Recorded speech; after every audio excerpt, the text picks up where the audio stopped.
محرقة أم درمان الكبرى. في أول أيام شهر رمضان المبارك وعقب وقت الإفطار ليلا، تحركت قوتان تتبعان لميليشيا الدعم السريع بأم درمان. القوة الأولى كانت تحاول الهروب من حصار الجيش على محيط الإذاعة والتلفزيون، والقوة الثانية تحاول تأمين خط سير الهاربين وإسناد مقرهم بالإذاعة.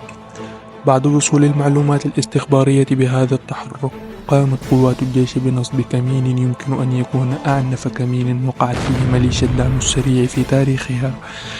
بدأت قوات الجنجبيل في التحرك في الساعات الأولى من الليل على أمل تدمير أي ارتكازات تتبع للجيش في جنح الليل الساتر كبعض من المسيرات وغيرها.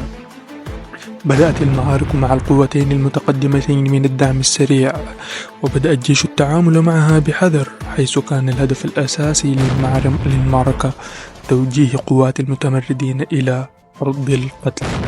واعتمد أسلوب قتال الجيش على بناء مقاومة ضعيفة في الاتجاهات التي كانوا يرغبون أن تمر بها قوات التمرد، حيث يتم إيهامهم بانتصار لحظي زائف. واصلت قوات التمرد التقدم في خط السير المرسوم سلفا من قيادة منطقة أم درمان، وكانوا مخدوعين لدرجة جعلت جدادهم الإلكتروني يصيح في ليل المعركة في الليل السابق للملحمة عن تحرير أم درمان، غير مدركين الكمين الذي كانوا يساقون إليه. في حوالي الساعة 3 صباحا، وصلت قوات ميليشيا الجنجويد إلى أرض القتل بوسط أم درمان قرب رئاسة محلية أم درمان. وفي هذه اللحظات بدأت القوتان بالالتقاء مهللين وفرحين، يخرجون هواتفهم لتصوير مقاطع: سيطرنا على كذا وسيطرنا على كذا. وكانوا على وشك بداية حملة إعلامية ضخمة. لم تدم لحظات هذه السعادة طويلا، ففجأة ودون سابق إنذار أمطرت السماء جحيما على المتمردين بدون أن يدركوا ما الذي كان يحدث. كانت تنهمر عليهم من السماء قذائف الكورنت الهاون، ذخائر متتبعة حراريا وعشرات الهاوزر. ومن الأرض يتلقون نيرانا كثيفة تنهمر عليهم من الاتجاهات الأربعة دون أن يعرفوا مصدرها. تحترق سياراتهم وتنفجر ذخائرهم.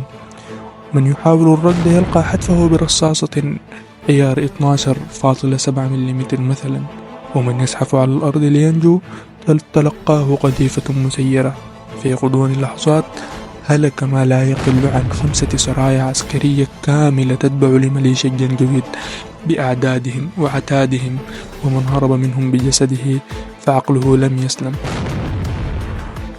أتمنى أن تحتضر قوات الجنجويد في أم درمان بما حصل اليوم وتسارع للاستسلام، مع الضمان بأن المعاملة الآدمية من قبل الجيش عند الاستسلام. نصر الله قوات شعبنا المسلحة وثبت أقدامهم وسدد رميهم، والسلام عليكم.